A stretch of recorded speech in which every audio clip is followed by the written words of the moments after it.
Hello, and welcome back to our third panel. In this panel, we'll be looking a little bit future facing to try and predict a little bit about the use of artificial intelligence and law in the near term, 5 years out. And I know that we said we would be grounded in the evidence, and I intend to be in this panel as well. And I think let's talk a little bit about some principles that I believe make for good, more reliable predictions about the future versus principles for making less accurate predictions about the future with respect to technology. What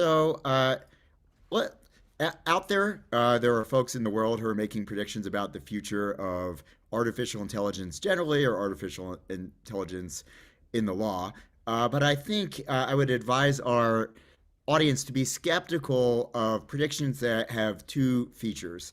One are features that predictions that occur more than 5 years out in the time frame. It's quite hard in general to predict technology 5 years out, even harder to predict beyond the 5 year time frame. So an example I will give of what I think is sort of an unreliable prediction framework are those who follow the singularity model of prediction. That was a mode of prediction made 30 years out about various futures of artificial intelligence. Another example of how the singularity, I think, is an example of bad predictive capabilities in the space of AI is that it relies on technologies that have yet to be invented. So if you see people out there predicting in the space of artificial intelligence based upon things that still have yet to be invented, such as strong artificial intelligence or analytical reasoning, that is a principle of skepticism because it's very hard to predict if and when technologies that have not been developed, when and if they will be. By contrast, I think there are some fairly reliable methodologies to see the near-term future, and that's what we're going to be working on in this space. I think if you restrict your time frame to the 1 to 5 year time frame based upon technologies that exist currently, you can often make reasonable predictions that certain of today's technologies will become faster, cheaper, more expansive, etc. And while that's still fraught with issues, we can, I think, make at least better predictions by putting those constraints on reality. And so that's what we hope to do in this panel. So joining me are really excellent and distinguished set of panelists. From the University of Pittsburgh School of Law, we have Kevin Ashley. So Kevin Ashley is notable because he's one of the real pioneers in artificial intelligence and law. He has a long and distinguished history of doing real hands-on computer science work in legal argumentation, all sorts of other areas of artificial intelligence and law. So very honored to have him here. Also joining me is another pioneer in artificial intelligence and law is Ansel Halliburton. So Ansel is involved in the early days at Stanford of legal informatics and many of the projects that have spun out there in the world in predictive analytics in its early phases. And last but definitely not least is Megan Ma. Megan Ma is kind of the future of legal informatics. She's upcoming PhD recipient and going to be a fellow at the Stanford Center for Legal Informatics at CodeX Center. So I'm really pleased to have all of you here joining me as we peer cautiously into the future of artificial intelligence and law. So let me ask my first question to Megan, and then I will toss it out to the rest of the panel for reactions. Where do you see the most promising developments in the use of artificial intelligence within law, looking at the near-term 5 year time frame? Yeah, thanks so much, Harry. And I'm so happy to be here, and especially amongst giants. I frequently refer to Harry, your work, and of course, Kevin, your work kind of, both of those, a lot of your seminal pieces really ground my thesis. So I am just really thrilled to be here. So to your question, I think that what's most exciting and what's most promising about AI and the use of AI in law is actually kind of in how it may be able to reveal the legal information that is being contained in our texts. I think at the moment we have these assumptions or these strong intuitions, and we rely a lot on experience, the experience of law. But now we're actually able to test some of that. We see that on both sides, whether we're part of the camp of computational law and the rules-based side and knowledge representation, or we're on more of the data-driven side and looking into the neural networks. We're kind of able to really unpack what's contained before in natural language, how the law kind of has been captured and manifests itself in natural language. We're actually able to find that out, at least from the computational side. As we try to build models on text, we see actually the law is rather networked. How far back can we code or codify the law? So I think, again, what's most promising is information that has been contained in these texts and in legal texts. We're now actually able to see it. A lot of scholars, kind of the emerging field of experimental jurisprudence. We see Julian Nyarko, for example, or Kevin Tobiah, who's experimenting with what actually is ordinary meaning and ordinary language in law. So this is all, I think, what is most promising and what's exciting and what's to come. That's great. And Kevin, do you have any reactions? Where do you see promise or reaction to what Megan said? Either one. Thanks, Harry, and thanks for the invitation to participate. It's a pleasure to be here with Megan and Ansel. And I really do agree with what Megan has said. There are sort of two particular areas that I would focus on. First is improvements in automated contract review for purposes of due diligence. And secondly, in the use of legal text analytics to improve access to legal materials by members of the public, as well as legal professionals.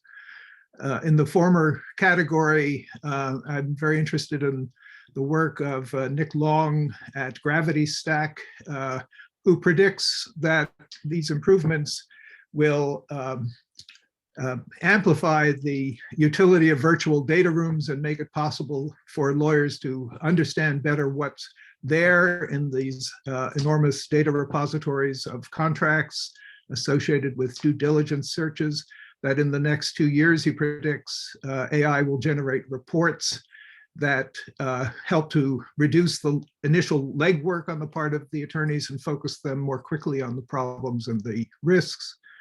And in the area of making legal texts available to the public, I'm working on helping users find sentences that explain statutory terms in cases and that can summarize the cases in terms that will help the users decide if the case is worth following up. And just to follow up, Kevin, where do you foresee contract diligence improvements happening? Where, Harry, or which particular ones? Yeah, what sort of developments do you see forthcoming in improvements? Well, I think that the improvements will be in the area of helping the systems to take advantage of the output of the human reviewers of the contracts. So the human attorneys are using the virtual data rooms. They are making notes as they go. And so far, at least, as far as I know, the systems are not able to process the notes and those annotations and make them available more generally to other users. But that's an area where I think as the data gets collected, work can be done to actually help to translate those notes into a form that the system can understand and use to help privilege the presentation of certain materials over others. Great, thank you, Kevin. And let me turn to Ansel, who I also should mention is also Counsel at Align Technologies focused on IP matters. So Ansel, where do you see the most promising developments in AI in the near term in law? Yeah, thanks, Harry. Thanks for inviting me. It's pretty fun to be here. So I agree with everything Megan said and most of what Kevin said. I think documents are really where the action is likely to be for the foreseeable future. That's something I've been working on for quite a while as well, before I came to Align 2 years ago. I was working on a startup doing document analytics that we had spun out from Airbus's R&D lab in Silicon Valley. So it's definitely something I've been focused on for a very long time. And there's so much more work to be done understanding documents and bringing structured data out of unstructured text documents. And law is really just one area where that's true. When we were at Airbus, we had done a little mini pilot with a life sciences company understanding cancer trial research papers, and it's really the same exact problem. So I'm excited about not just legal specific tools, but just the state of the art generally improving to extract structured data out of documents. I think there's a lot of small applications. Ansel, can I just pause you there for a second? Just for our audience, do you want to explain what the difference is, what's an unstructured document and what's a structured document, just so in the context of a contract, say?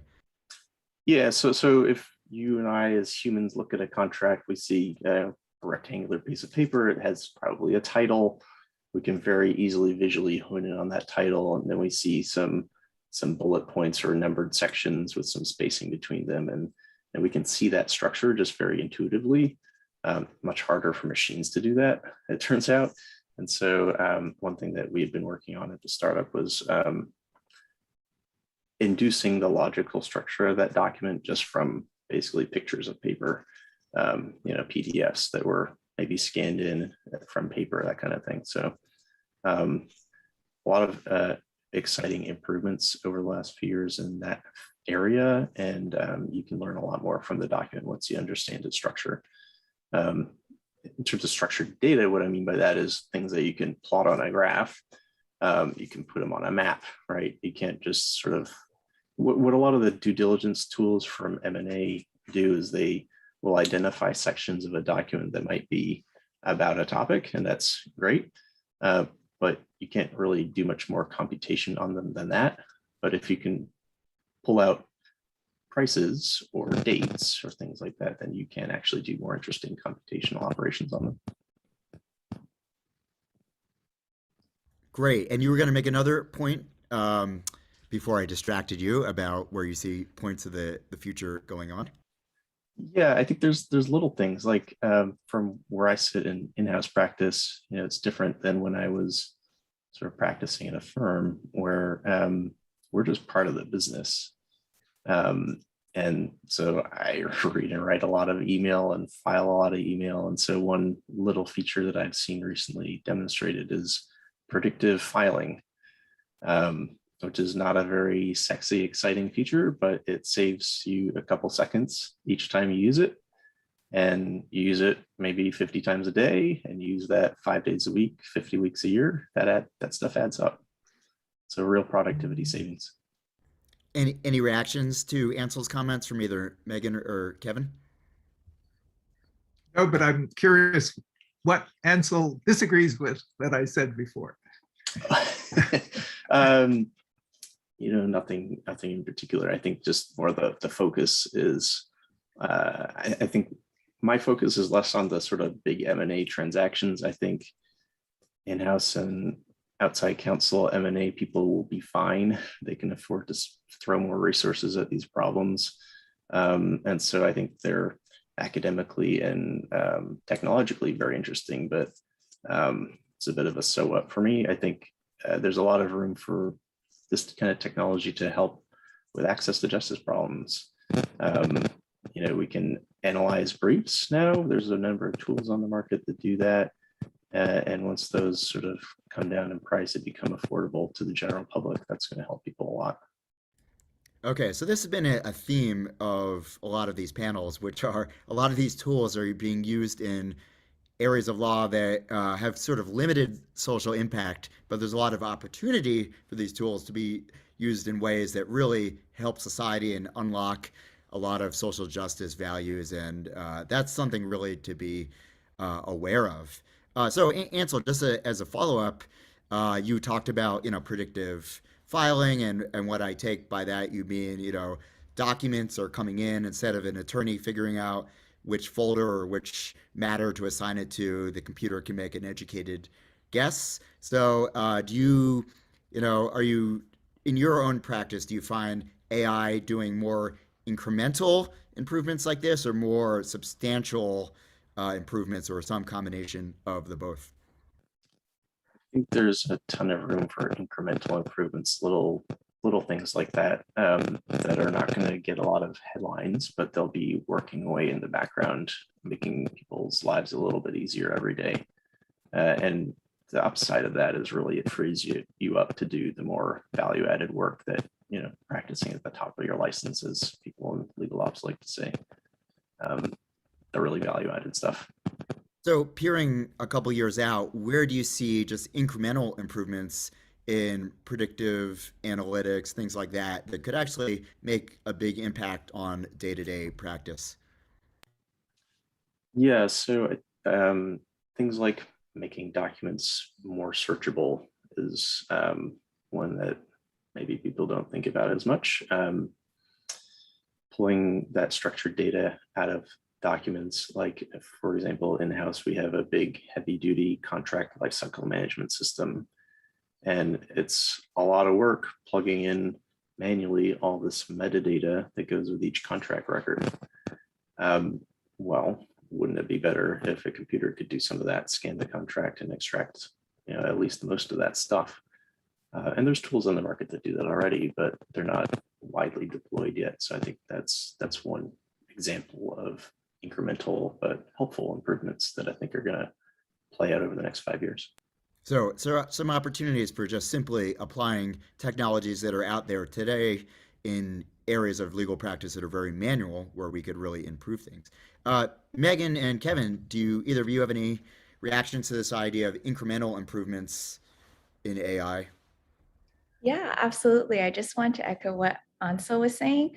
I think that actually a lot of the change is both incremental and substantial in the sense that I think the biggest types or most substantive changes are going to come in an incremental way, because I think change that really makes an impact, most people are not actually actively conscious of it. What I mean by that is, if you imagine in legal research engines at the moment right now, those who are kind of starting up in law and trying to engage with these systems, many of us have probably experienced the whole trial and error process around it. The keyword search, as Pablo Arredondo says, it's the prison of keyword search. And what we kind of notice right now is many people eventually have to go through a steep learning curve to master these tools. And then these new legal tech tools that are super incredible, they come on stage, but there's a fatigue. And that's actually probably the inertia behind their pickup. And so what I imagine actually is the available option of both, to kind of see the difference, and for user interfaces to be much more accessible, because at the end of the day, people don't want to learn new tools and new methods of mastering it. They kind of want to seamlessly transition into it. So I think that's probably one way that I see how it's both incremental and substantial. Megan, that's a great point. And I like to say one of the most successful AI tools of all time that everybody takes for granted is a little red squiggly line that you see in Microsoft Word that tells you when you've spelled a word wrong. It's operating in the background using a lot of sophistication, but it blends in so seamlessly we don't even see it there and we just take it for granted. So that's a great point. Kevin, do you have any thoughts about this? Harry, I think incremental change is likely because as these tools get used, they collect new kinds of data from the ways in which the users employ the tools. Just to follow up on my little example of learning from human annotations of the contracts, you can't make progress on that unless that data is available. And when they're using the tools, they're probably, if the tool is well designed, using it in a way where they're recording their data at various points. And then that means there's a new collection of data with which to make some kind of improvement. So I see this as an incremental process. So kind of this positive feedback loop of improving the learning data that we're seeing in a lot of areas. How, for instance, your email program learns how to better identify spam the more you train it and the more you teach it. Yes. Yeah. And there's both the learning from the human usage in terms of learning weights that allow better prediction, but there's also just learning from new kinds of information that people are recording. They have an opportunity to make linkages between documents. Megan pointed to this before, and perhaps to annotate the significance of it. And if you get that data, you can start to figure out, can it be analyzed intelligently, or can we use some kinds of techniques to get humans to kind of make their comments more stereotypical so that a program can reason with them and do something interesting with them. Great. So this is sort of leveraging semantics and knowledge representation on top of some of these other to make better use of this information. Ideally, yes. Megan, did you want to react to that? Well, I think that what's kind of fascinating at this moment is really, and someone had raised this as a question in the Q&A about if we make kind of these documents more structured and we kind of establish more of a framework around it, are we removing the context? Are we getting rid of the nuance? And I think that what's interesting and why kind of there should be a partnership between kind of more the data-driven approaches and getting better data, as well as the knowledge representation side, is we're able to start reframing how we can capture context and can capture nuance. I think one of the biggest hurdles we suffer from is the intentional versus unintentional ambiguity. And there's a lot about how we can structure better to get rid of the unintentional ambiguity, but is that in a way removing the intentional? So some of the newest techniques and some of the research that I'm interested in is how linguists capture what they call pragmatics, or how they capture nuance. And some of the work that they do is in probabilistic inference. So I think that kind of right now, some of the richest research areas maybe are to find a way to marry both these data-driven approaches. How do you get better data out of these systems that Kevin is mentioning? And then how, for those who want to actually formalize and place more structure, how do you kind of marry the two? That's fascinating, Meg. And then for our audience members who want to learn more about capturing information probabilistically and pragmatics, do you have any recommendations for some researchers that you happen to know about or recommend off the top of your head? So off the top of my head, I think I will maybe introduce the kind of computational pragmatics notion. There's a lot of work in linguistics, and they're kind of both in cognitive and computational linguistics, and they're kind of using cognitive methods and cognitive framing to think about kind of linguistics from a computational perspective. Fabulous, thank you. So Kevin, let me ask you this. We've talked a lot about the promise of AI increasing in the next 5 years. What are some of the technological limitations or roadblocks that you see are limiting the growth or appreciation of AI within law?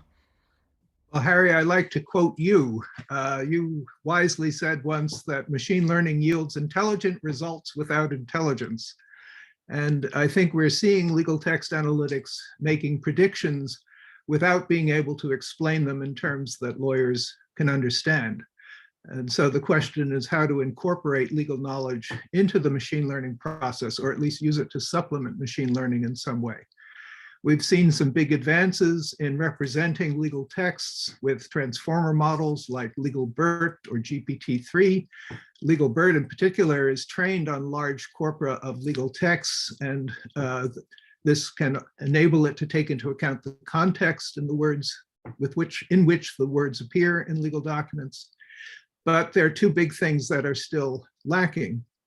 One is, as Marcus and Davis pointed out, deep learning just has information about lots and lots of complex correlations without any structure. And I can't figure out how the models are likely to be able to explain and argue about legal conclusions without taking conceptual structures into account. And then another wise person, David Ferrucci, the one who led the IBM team that developed Watson, likes to call these transformer models super parrots. Uh, they basically work by saying, to themselves, based on all the documents I've seen, what would a human likely say here? But his point is, there's a lot left unwritten.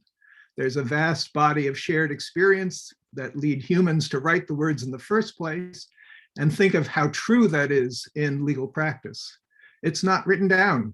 And if it's not written down, these super parrots are not going to be able to generate it. Yeah, that's a great point. If I were to ask Legal Bert how many legs a banana has, it would probably give me a confident, nonsensical answer like GPT-3 did. Uh, Ansel, what are your thoughts on some of the roadblocks that are holding back AI? Yeah. Yeah, so building off what Kevin just mentioned about the corpora, I think the corpora themselves are perhaps an issue. When I was working on understanding contracts, there's not really a great corpus to go to. What everybody does is they scrape the SEC's Edgar database, which is big public companies filing their material contracts, if anything. Yeah. So it's super skewed to huge companies. And even within those huge companies, it's only the hugest contracts that get uploaded there. So that doesn't help a mom and pop business really at all. It's just the wrong corpus. So I just want to give a little plug for a place that does have a good corpus of legal documents. So I'm on the board of the Free Law Project, which is a nonprofit. And what we do there is we collect up as much primary legal material as we can and publish it for free. So that's all case law, but it's district court cases through the Recap browser extension. It's appellate cases, state, federal, as much as we can get our hands on. So great source for legal corpus if you're interested in case law. Thank you, Ansel, and that's a great point. And I second the Free Law Project, and also the idea is a theme we've heard in some of the other panels, that part of what's holding back AI and law, particularly for public good purposes, is the lack of availability of data. We see sort of distorted data sets, like the Edgar data set, that are not representative of contracts as a whole. And we also see a lot of legal data protected by secrecy and privacy among firms. Kevin, do you have any reactions to Ansel's comments there? Well, the availability of data is key. We've been using the Harvard CAPS resource, which is an amazing resource, and at least for purposes of research is readily available. In the area of automated contract reviewing, Nick pointed out that no single firm has enough data to learn the things that we would like to learn for purposes of issues like due diligence or risk assessment or things of that sort. And it raises the possibility of how that data could be shared across industry, which is maybe a pipe dream, but at least worth thinking about, I think. Because it's key to making progress. Absolutely. Megan, did you have thoughts on this area? Yeah, I think my thoughts are less kind of technical, but more on sometimes the muddiness around who is the user for these products. I think a lot of the times we have these very social impact, kind of very access to justice perspective, but where kind of some of the uptake, it ends up turning into industry. And then there are hurdles around, are we going to allow those to take a look into our insurance contracts, for example, or whether or not we can actually, they're okay with sharing the clauses that have historically been problematic, for example. So I think less technical sometimes, but sometimes it might be a people problem and a direction of where actually is the problem. Yeah, that's a really good point. A lot of these are problems of practicality. So let me throw this out to anyone in the panel. Where do you see artificial intelligence adding the most value from a day-to-day perspective to actual attorneys in the 1 to your time frame compared to now, where we see developments sort of going.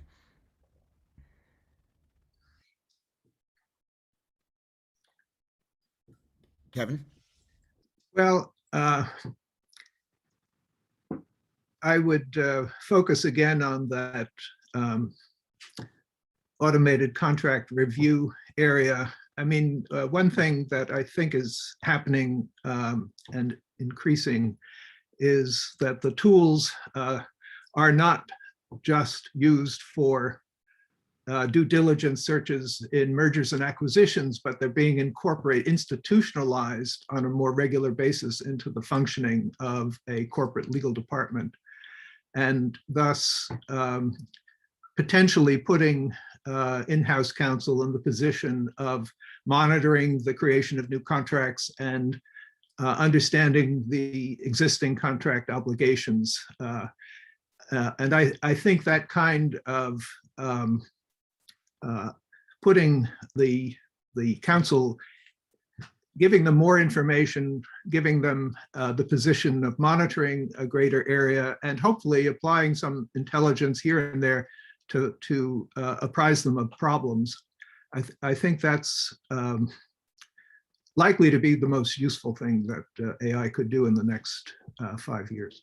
So if I hear what you're saying is things like decision analytics for attorneys who have complex web of maybe even English language contracts, and the AI systems can help them understand in maybe probabilistic or broad strokes what they have in ways they can't quite understand now. Yes, and perhaps help to identify conflicts and problems that would arise, that could arise. I realize that requires a lot, but we're speaking incrementally, right? And we've got 5 years and an increasing amount of data. I think that would be an interesting focus. But anyway, broadening the application of these sorts of tools beyond just preparation for litigation or preparation for mergers and acquisitions, and making it a more general part of corporate legal practice. Yeah, that makes a lot of sense, and it really comports with our idea of taking the technologies that are available today and just starting to apply them in ways that can be realistically done, but just aren't for whatever reason. Ansel, do you have any thoughts about that, given your own practice or experience in developing legal analytics? Yeah. What I saw at the startup was really a lot of our potential customers were not ready to do really any kind of advanced analytics. And I sort of analogize it to Maslow's hierarchy of needs. If anybody's familiar with that, you've got physical needs, like you need to eat. You've got some other needs, like you need shelter above your head. And, eventually then you can start reading Shakespeare, but a lot of legal departments are not there yet, really at all. They're really still dealing with the physical needs of just like literally finding the contracts before you can analyze them. And just getting your house really in order at all. And having the right roles and responsibilities among people in your team. And, AI is only going to really help so much with that really basic stuff. That's really, but it is foundational, right? It's at the bottom of the pyramid because it is foundational, right? So I think there's a lot of work to be done just in terms of legal operations. So getting those houses in order so that we can move up there and eventually get to the point where there is some structured data, there is some organization, such that you can do the more interesting analytical work and really get to the top. I think I see that where I am as well. I have a dual role, so I do substantive legal work in trademark law, but I also do about a third of my time in the legal operations team, bringing in new technologies and rethinking how we do our work. And that's what I'm seeing.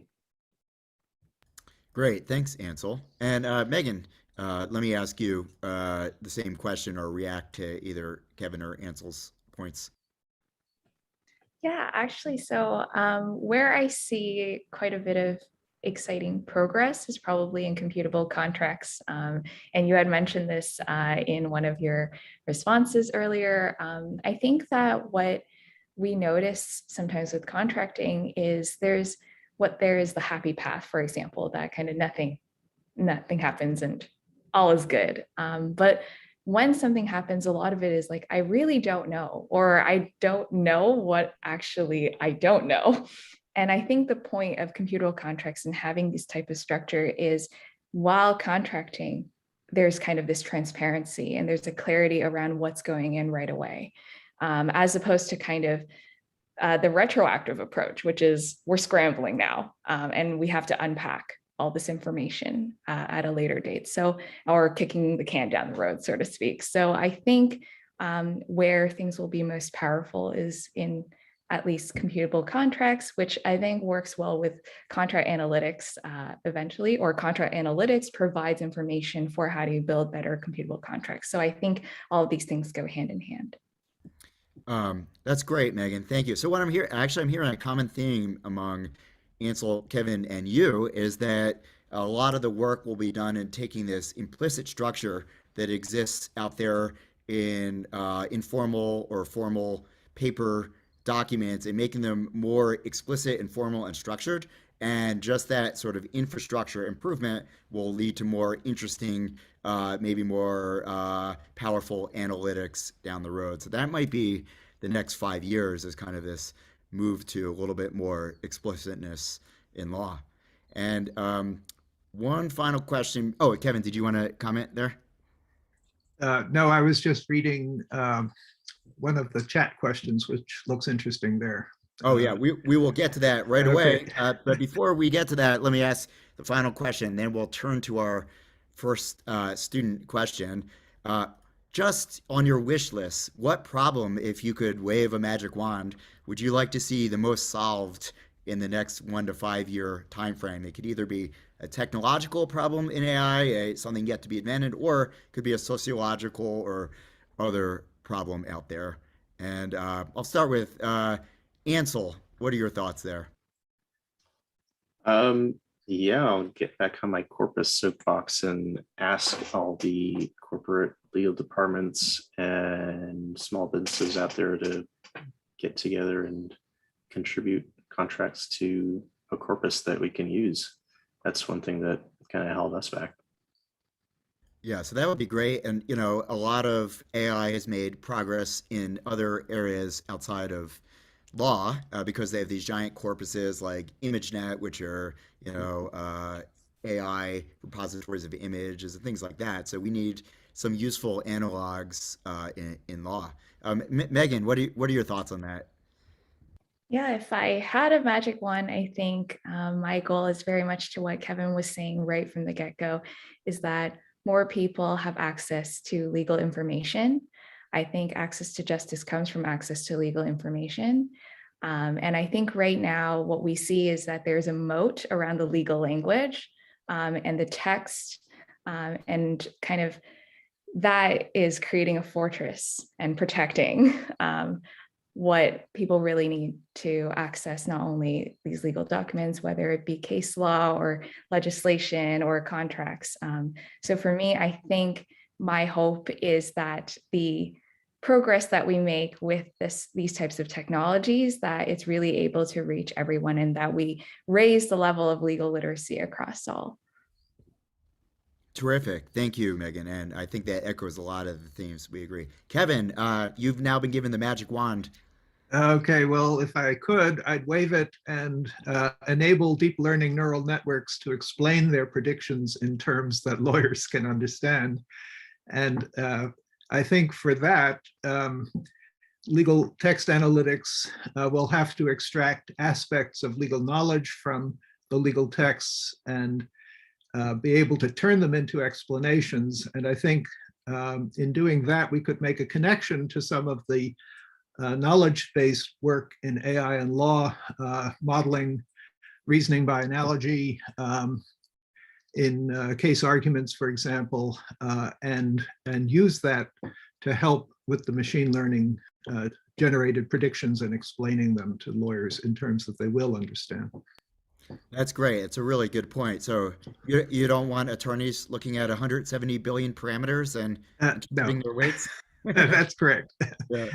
And I don't want them accepting the predictions uncritically. And the systems need to be able to respond to what if variations on a question or problem scenario where the attorney is able to probe it in a way. And you can't do that, I don't think, without having it have more legal knowledge. Great. Thank you so much. So now we're going to turn to the audience questions. So Kevin, I'm curious, which of the questions caught your fancy initially? Have there been any strides towards developing a software that could potentially aid attorneys in predicting outcomes of court cases based on available data, in terms such as assisting an attorney in making a quick and efficient decision about whether the case is worth litigating? Great. So I'd love to hear your thoughts on that question. Well, we've seen a lot of research in AI and law, in text, in predicting outcomes from the texts of cases. Of course, they're all previously decided cases, and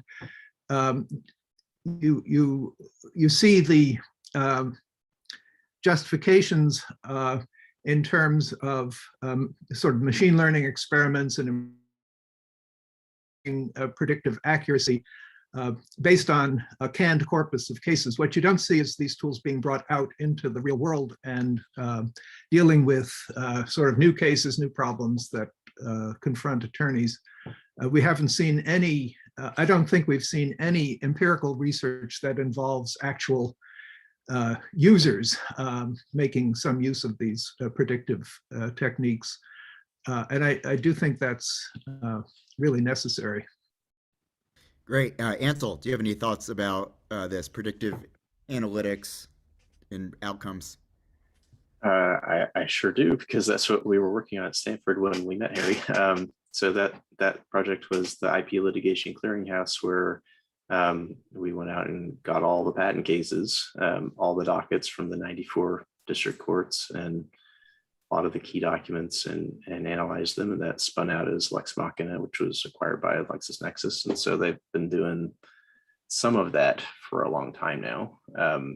I think in many ways that kind of analysis is fairly rudimentary. It can tell you a lot of useful stuff, like how long is your case likely to last now that you know which judge that you got within a district, or it can help you decide where you should file for the best likelihood of success in the shortest case, which translates often into the smallest bill, of course. So there's things like that. I agree, I think, with what Kevin was saying, that this is still fairly surface level. It doesn't get into the nuances of what the case is really about substantively, and do really reasoning on the basis of facts and arguments. And so that I totally agree that that's a great area for expansion. Great. Megan, do you have any thoughts about analytics, predictive analytics, and the promise?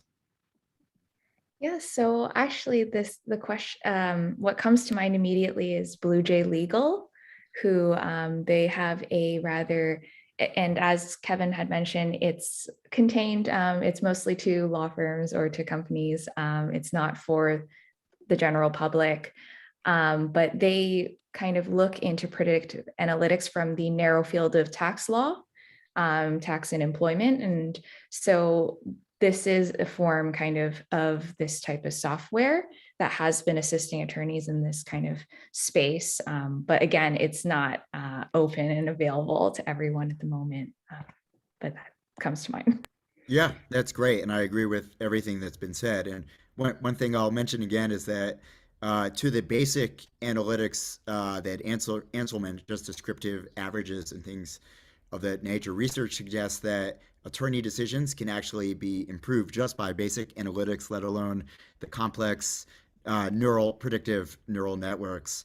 But there also is evidence that large companies like Walmart that have repeat types of cases, such as slip and fall cases, tens of thousands or employment litigation are building in-house systems that aim to predict. But like Kevin says, there's not a lot of public information about how good they actually are relative to informal attorney predictions. Let me turn to student Maddie, who has a question for the panelists.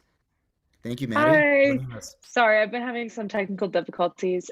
So you might have answered this already, but I have missed the majority of this because my Wi-Fi and my computer are not working. So sorry if this is a repeat question. But I guess it's for all of you. Where would you say that AI is currently the most successful in law, and where do you see that projected to be the most successful in 5 years? Ansel, do you have any thoughts on this? Yeah, I think the most well-established use cases are probably e-discovery and due diligence review. There's really established companies like Kira Systems for the diligence stuff. It's kind of become the standard of care, if you will. You probably ought to use that stuff if you're doing a big enough deal. And similar in e-discovery, although I think there's probably more talk about it than there is actual work happening. Although it's definitely big. I mean, there's tons of vendors offering this stuff, and people save a lot of money and time using it. So again, at a certain level of litigation, it makes total sense to use these things. And thanks, Ansel. And just for the law students out there who might not be sure of the terminology, roughly speaking, due diligence is when there's a merger or some sort of other business deal, looking through large amounts of documents to make sure that nothing surprising or untoward or that might scuttle the deal or mess up the valuation comes up. So it's sort of the attorneys just kicking the tires to make sure everything's okay. Kevin or Megan, do you have any thoughts? I agree with Ansel's answer. The harder part of it is which will be most successful in 5 years. I'd like to think that some of the technologies that improve access to justice will be successful. I mentioned that we're working on a project that uses machine learning to identify sentences in cases that appear to be good explanations of statutory terms. And that is to say, they either provide a definition that isn't already in the statute, or a test, or examples or counterexamples. And we're using machine learning to identify the issue that the court was deciding when it provided that explanation and the conclusion it came to with respect to the issue. If we could do this, we're working with Cornell, LII, and the Canadian Legal Information Institute. It would be one way of providing some useful information for users, certainly for lawyers, but I think also for other non-legal types of users as well. Anyway, I think that kind of approach, summarization with users' purposes in mind, is an area that has a chance of succeeding soon. So, Kevin, this is a great point. And James Hazard asked an earlier question. Why not make legal documents structured from the outset? So this is a lot of the work you're talking about is kind of implicitly and inferring things from data, kind of semi-structured data. Could you imagine, or would you like have you had a second magic wand, if there were court cases and there is a definition of the term, if the judge somehow formally bracketed this is a term and this is my definition in computer processable, unambiguous form? Well, Harry, that I've been in AI law since the 80s, and that has been a perpetual goal of trying to get judges to speak in more structured terms, and I don't think it can succeed. But think of the context in like Cornell Legal Information Service, where they already have a dictionary, the WEX dictionary, where you can hit a link on a term and get a definition. here you could hit a link on a term and get not only a definition, but a sentence, an explanatory sentence from a case. That's a good explanation of a sentence. It's that kind of thing that I think could Yeah, work. that's really so. And one example I'll say where the government, believe it or not, has produced structured data is the House of Representatives about 10 years ago took the U.S. Code, the titles of the U.S. Code, and released it in structured form with the imprimatur of the government on it. So I agree to you, it's not likely, but there's at least one example, so we can hope what you could imagine courts releasing decisions and then having some official court representative go through and annotate it in a way that receives the imprimatur of the court. Not likely, but at least possible. Hope springs eternal. Hope springs eternal. Megan, I'd love to hear your thoughts on this. I think that actually quite a bit of contracts and legislation is already rather structured. I think the stickiness is with with case law. And in part what Kevin was saying is that judges can be rather narrative in the way that they like to write. And a lot of it is storytelling, as opposed to maybe finding the facts or restating the facts. It's maybe crafting and constructing the facts that they want to kind of drive this narrative. And so one thing that might be interesting actually is whether there is a pattern in the way that these narratives form. And if there is a pattern, then we naturally can find this structure. So that might be an area of interest. But Yeah, it won't be in the next 5 years, I don't think. that's a great point, Megan.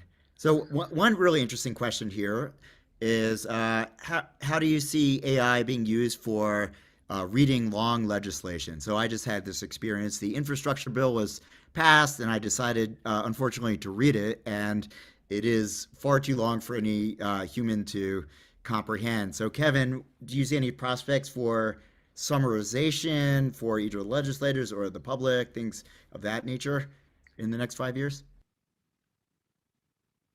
I have to say no, Harry. I don't. On the other hand, I don't have any. I don't have much experience at all with legislative texts.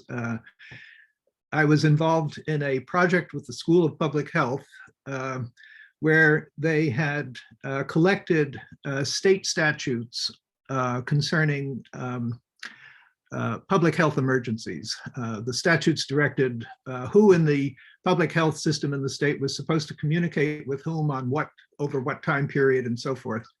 And we did develop they developed a scheme for annotating those statutes, and we did some machine learning on it.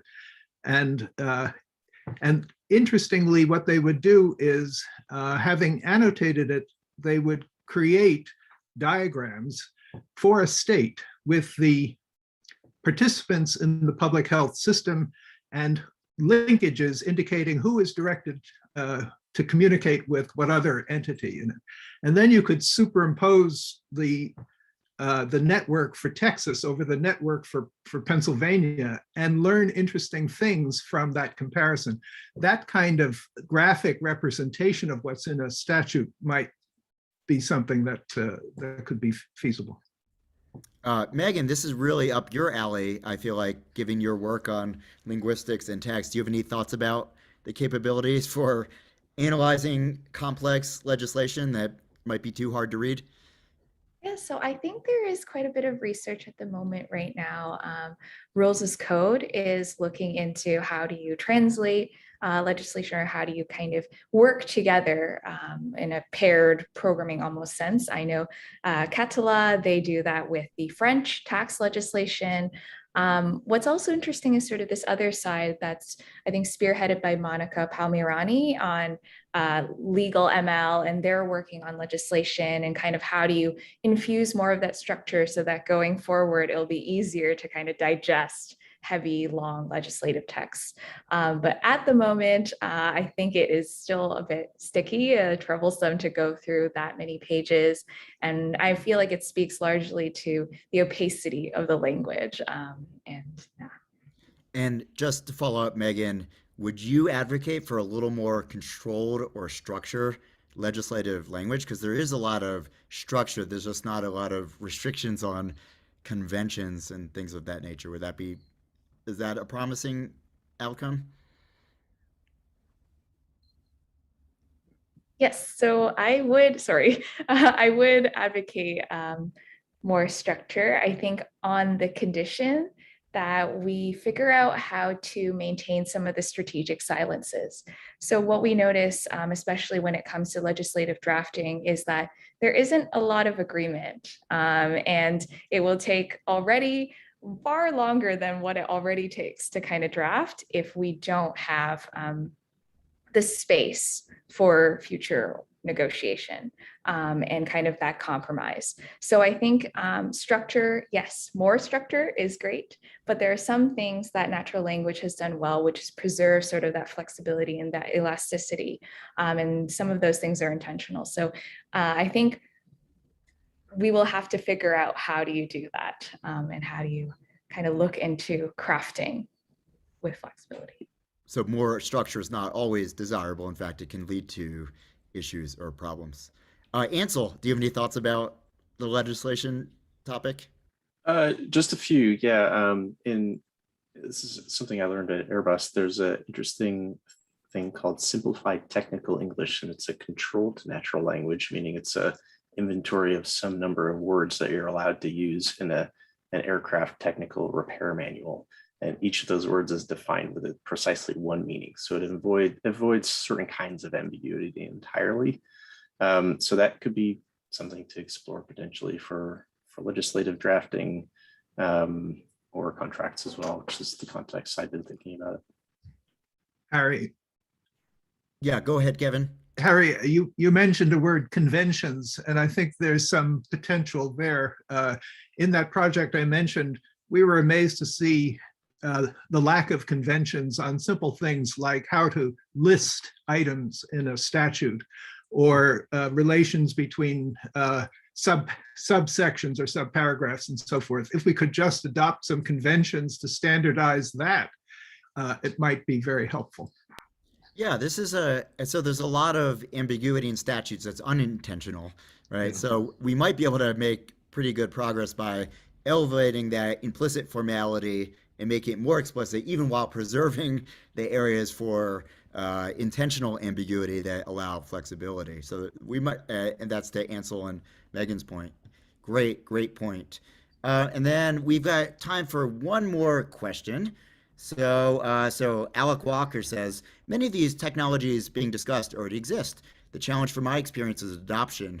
The legal sector is not looking for these solutions, and typically instead of structures that within companies don't allow for such technologies to be explored or adopted. Do you see this changing? So attorneys don't want this, or maybe law firms have disincentives, but maybe corporate counsel, in-house counsel might have a different perspective.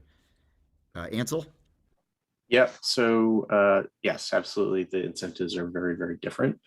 In-house, you are viewed as a cost center.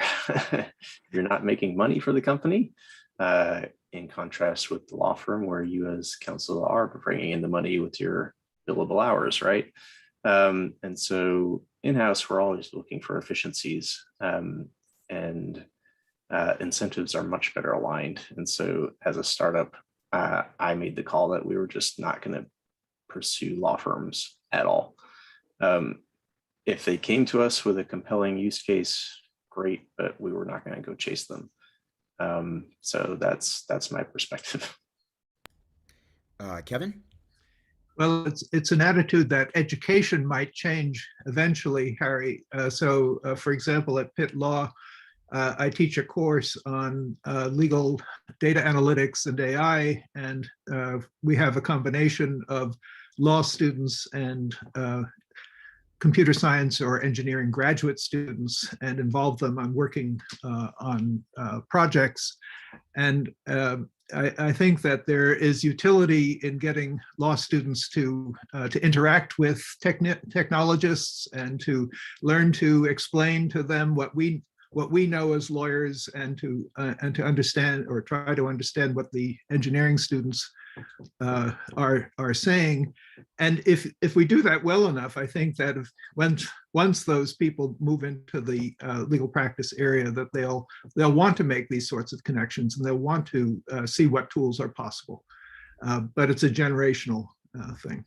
Agreed. And Megan, I'll give you the final word here. Oh, it's quite a bit of pressure, but I definitely agree with Kevin from an educational perspective and echo the ideas that Ansel had put forward as well.